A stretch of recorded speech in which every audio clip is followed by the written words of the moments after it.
All right, so ladies and gentlemen, we are getting ready now for a very special event in the football world. We are counting down to the start of the FIFA World Cup Qatar 2022. We have less than 80 days, ladies and gentlemen.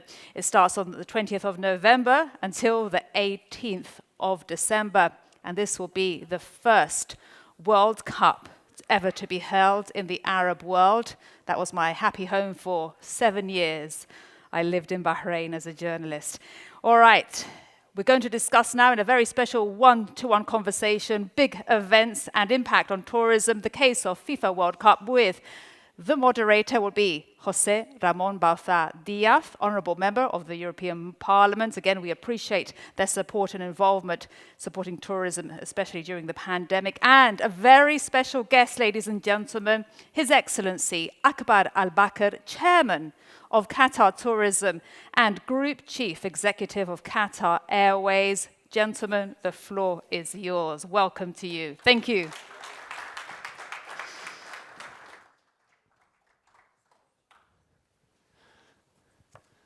So, good morning again to everyone. It's a very high pleasure to have this conversation with my very good friend, Mr. Akbar. It's a pleasure to meet us together. And somebody told me, yes, you have to present Mr. Akbar. I say, it's impossible. What can I say? If I want to be brief, I won't be concrete, I would say nothing about His Excellency. So let me, yes, very briefly, tell you something about His Excellency, Mr. Akbar. He was born in Doha, Qatar, and graduated from Sydenham College of Commerce and Economics. He holds a private pilot license, and he's passionate about aviation. Maybe you didn't know that he has a private license as well. He became Chief Executive Office of Qatar Airways in 1997. But prior to this appointment, he worked at the Civil Aviation Directorate of Qatar, and he's also the former chairman of the Qatar Tourism Authority. So, tourism, aviation, knowledge, everything. He's very humble, but I must say that he is CEO of several divisions of Qatar National Airline, including Qatar Executive, Qatar Airways Holidays, Qatar Aviation Services, Qatar Duty Free Company, Doha International Airport, International Media Services, Qatar Distribution Company, and Qatar Aircraft Catering Company, to start. And His Excellency led the development of Hamad International Airport in Doha, which opened his first phase in 2014, and he's now home of Qatar Airways. And in May 2021, he was appointed governing board chairman of the One World Alliance. So, to start is not too bad. And let's start with the discussion that is the FIFA World Cup. This November, Qatar will become the first Arab state to hold the prestigious FIFA World Cup. Having a population of less than 3 million people, it is the smallest host country to ever organize the event. Being a popular sport in the Middle East, football united the region culturally and societally. With more than 1 million visitors expected, the event will accelerate growth in diverse sectors such as travel and tourism, but as well as hospitality and infrastructures. Furthermore, the World Cup is an opportunity to build bridges between the Arab and the Western world. My first question, Mr. Al-Bakr, tell us about this big year. You're the airline CEOs and the chairman as well of Qatar Tourism. How are your preparations, and how about how many fans are you expected to have in Qatar? First and foremost, thank you for this very long introduction. It was the short that I have. You have 50 minutes. It's 1 hour introduction for Mr. You should have Al-Bakr. just introduced me as Akbar, and that was it. Yes. Anyway, when we got FIFA opportunity to host this world event just over 11 years ago, everybody discounted how this small country will be able to sustain this massive event. And what we have done is we have proven everybody wrong, that even small countries have the will and the power to do big things. And we have done this. It will happen in just 2 months' time. We are going to attract more than 1.5 million people. But what more important is that several billion people will concentrate on my country. To this, also we are making history because it will be the first and the only country in the world that the entire event will take place in one city. So you can see the pressure that will be on all of us. So I want to tell you that I will not be watching the football. I will making sure that I am at the airport serving our guests and our passengers. Anyway, we have built 8 stadiums, all ahead of schedule. We have built a massive metro network within record time, completed 2 years ahead of schedule. We are building a massive expansion to the airport, done in just 2 years' time. And when we open this expansion, I think a lot of jaws will drop because we are so dedicated in doing this for our country. But what is more important is that the whole occasion will be world-class. It will be done in a very sustainable fashion. For example, the metro, we have thousands of electric buses. We have made sure that everything what we do is also keeping the environment in mind. And you also, I'm sure, aware that there is one of the massive stadiums that will be re-exported to another country as a donation. So with all this in mind, we want to make this an occasion that will be really a memorable one, like we always do so many things in my country. And we want to put Qatar very strongly on the map of the world, and in a way that this will be the next tourism hotspot. Qatar, unfortunately, has been the world's best kept secret. It's only that we started to reflect about my country is from, of course, Qatar Airways expansion around the world. And what we want to do over the period of time, the 2030 vision of our country is to have a sustainable growth of tourism to around 5 million people a year. I know that there are countries in our region that want to grow 50 million, 60, 70 million tourists. We are a small country. We are one of the safest countries in the world. We are, of course, now a good news for you that the energy capital of the world. So you need to come and buy some gas from us. I think we are on it. And what we want to do is we want to develop it in a way that it will really differentiate us from everybody else.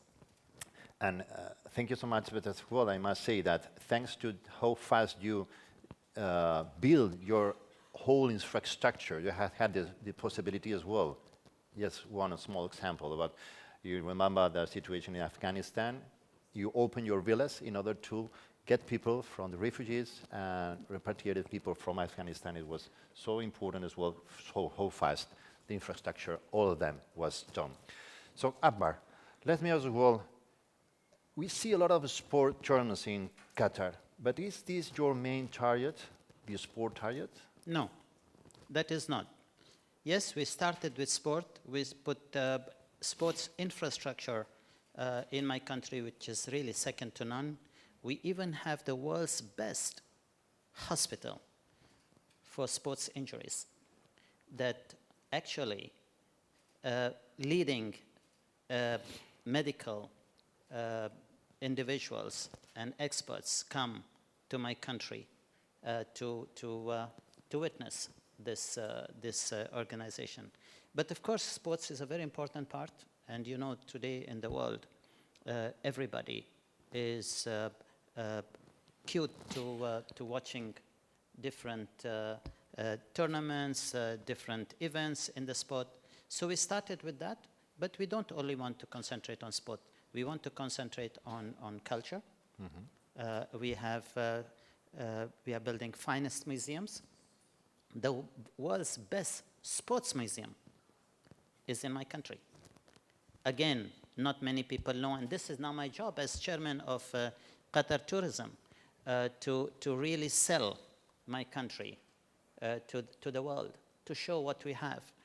We have 560 kilometers of beaches, 20 pristine spots which we are developing as resorts. We have a wellness resort that is one of the top in the world. We are building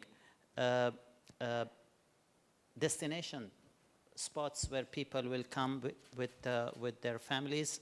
And what really Qatar wants to concentrate is a family destination. We want people to come with their families and to enjoy. We have historic places.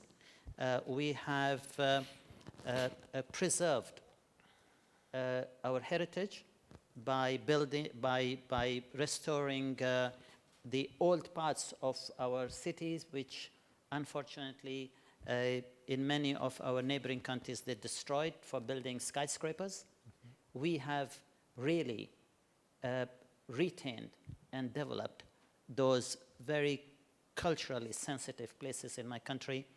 And most importantly is the people. Qataris are the most hospitable and accommodating people to foreigners. And we have also been, at the same time, an open society. And you forgot one of my portfolios was alcohol distribution in the country. Yes. Which is with us. So also to tell the people who visit us that we are not a dry country. Absolutely. Actually, we are very wet because we are also surrounded all over from the sea. Yes. And we have another secret that we have, and it is a World Heritage Site, is the dunes. This is the only country in the whole Arabian Peninsula where the dunes end into the sea. And we call it, of course, that area the Inland Sea. So all this, when you put together, is a real hotspot for tourism, and it is my job.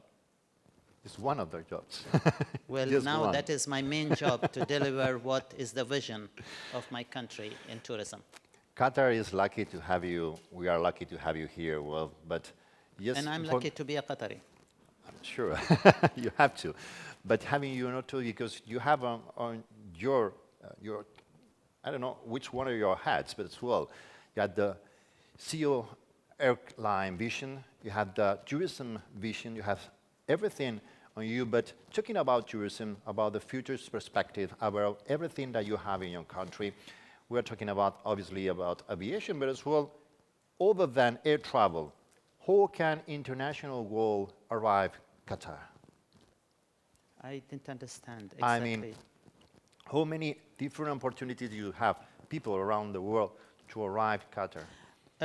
Look, the world is too large, and you know we are a country that want to share what we have with others.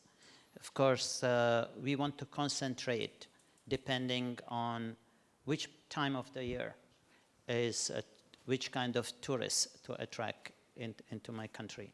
And in this regard, it is the job of Qatar Airways how we market those destinations, and the job of Qatar Tourism of how we target in marketing those countries.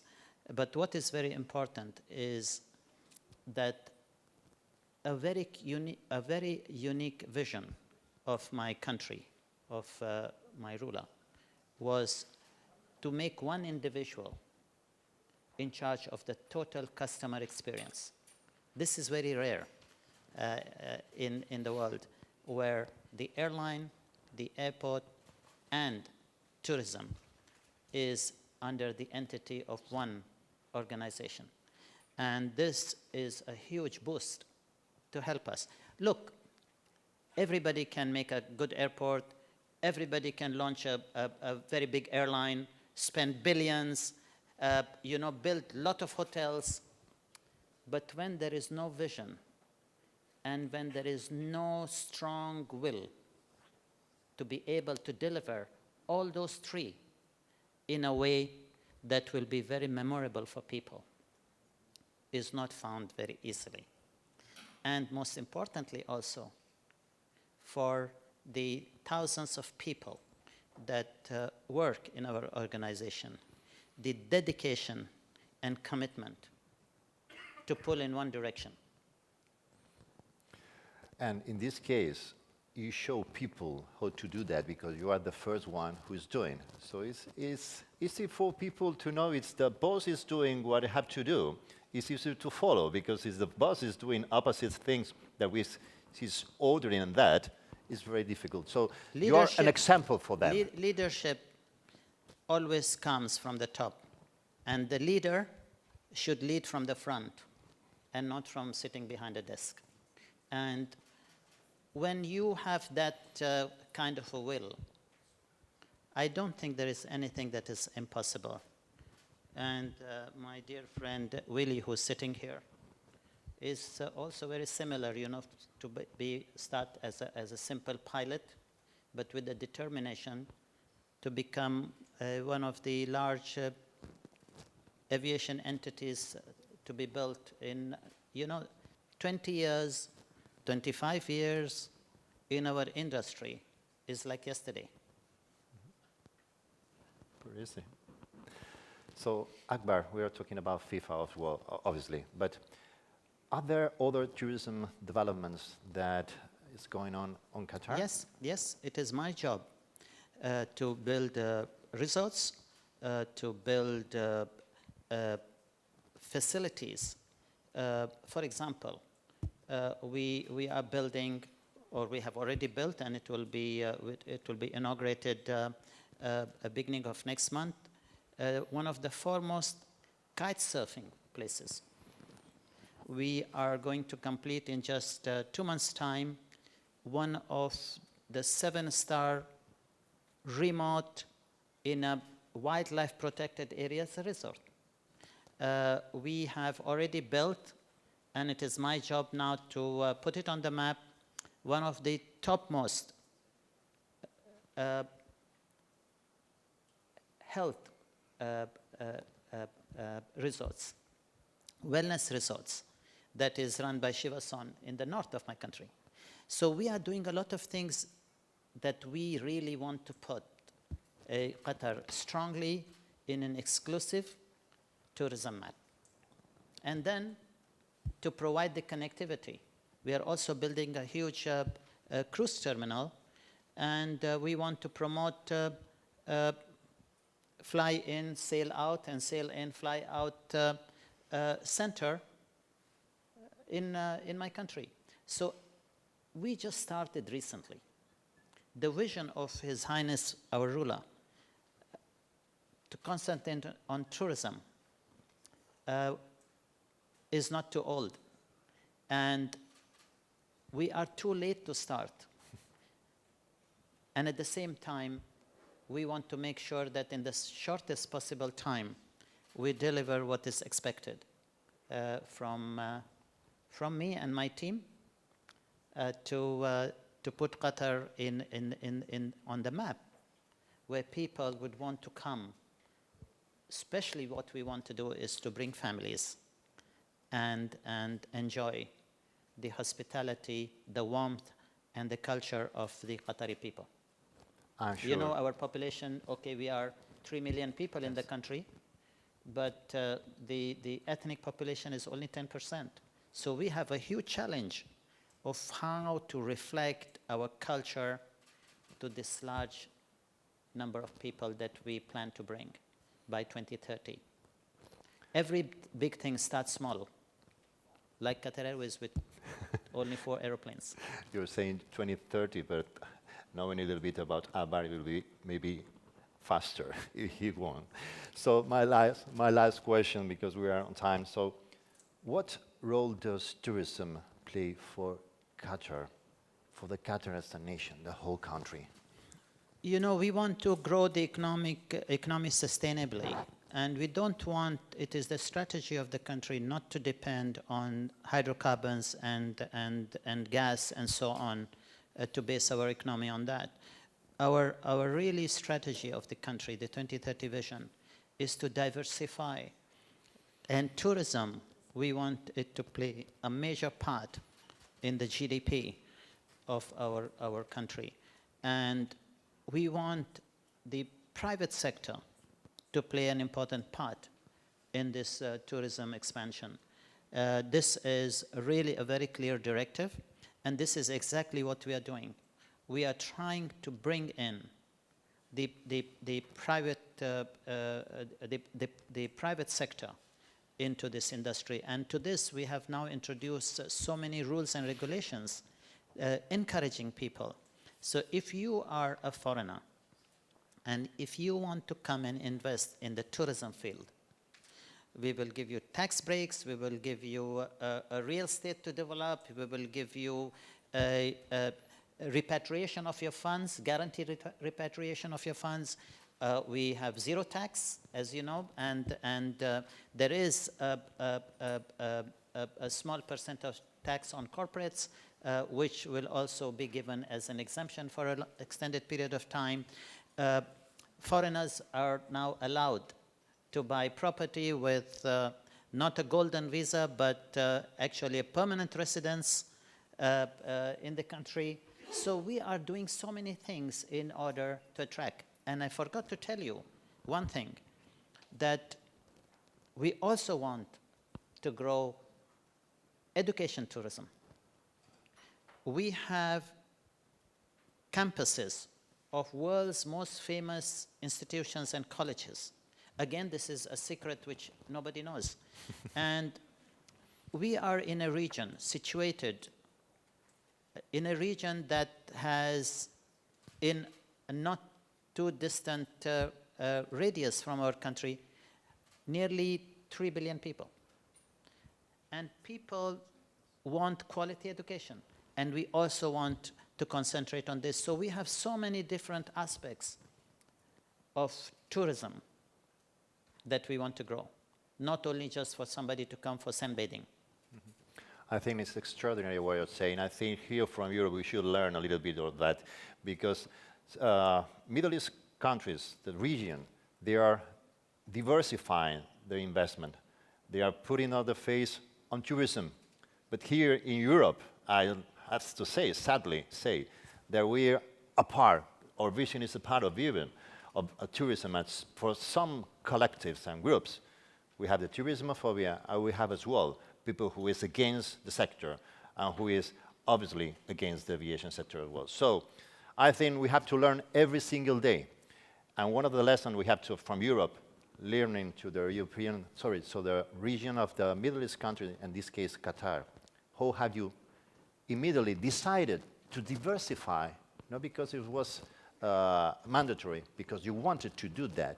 So I think from the European perspective, my friends, we should keep an eye on that to continue with the European brand and listening, very humble, but as well learning about how different countries, in this case Qatar, are doing. Dear friend Akbar, it has been a pleasure and an honor to be here with you. The organization is always saying that. I say, please, next time, keep some more time, not for me, but for Mr. Al-Bakar, because we all should be more grateful, and as well we enjoy always learning and to know how you are managing a country as well as few companies, a pilot license, and all your time we have to know how do you manage it. Thank you so much. It's our pleasure to get you here on the stage. Thank you.